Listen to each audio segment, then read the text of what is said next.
piece of fabric to cut your heart out of, okay?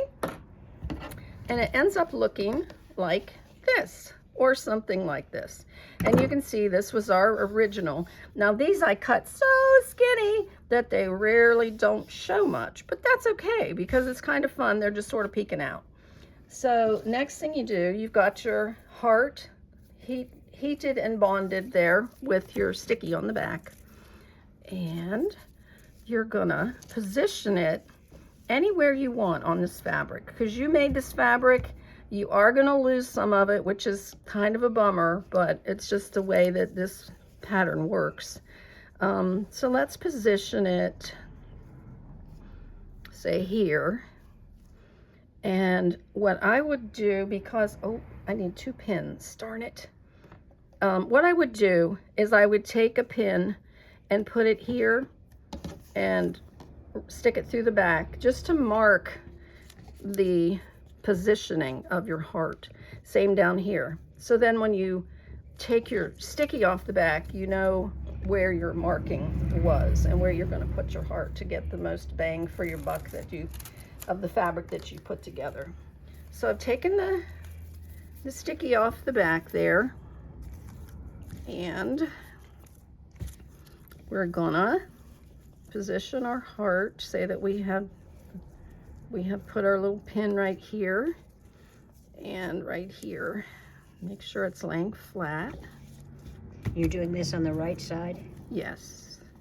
No. That's why I put the pin in, so that when we do it, the pin will be marked on this side. I can't get it to stick the way I want it to go around here. Here we go. It's gotten twisted. Philly. All right, come on. So the goal here, there, it's finally done. The goal here is to looks great. Then iron this onto your fabric piece that you made, okay? We're gonna iron that on, and then, unfortunately, we are gonna have to lose a lot of this. So you make your heart shape and you cut it out.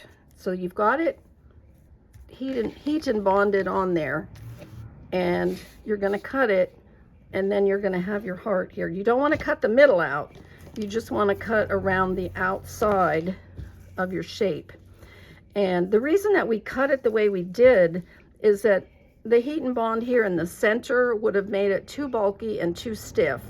So if you can, just getting it around the edges will give you less bulk and less stiffness to work with when your quilter is quilting your piece or when you're trying to do it.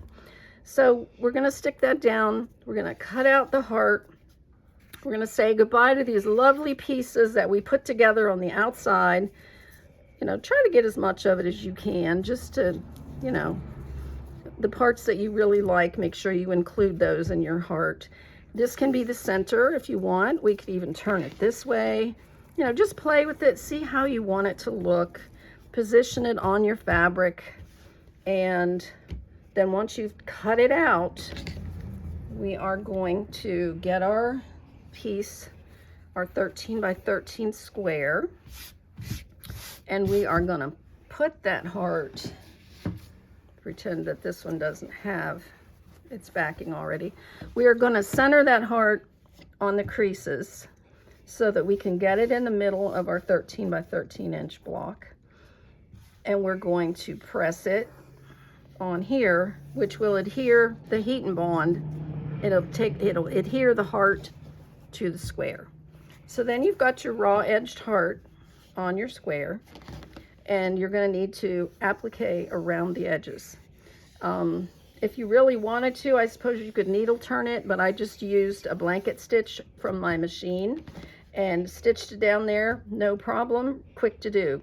Now, making the fabric is not as quick to do, so it is going to take you a little bit of time to do all your go rounds on your middle and get your fabric done. But I think it turns out really cute, and it's interesting.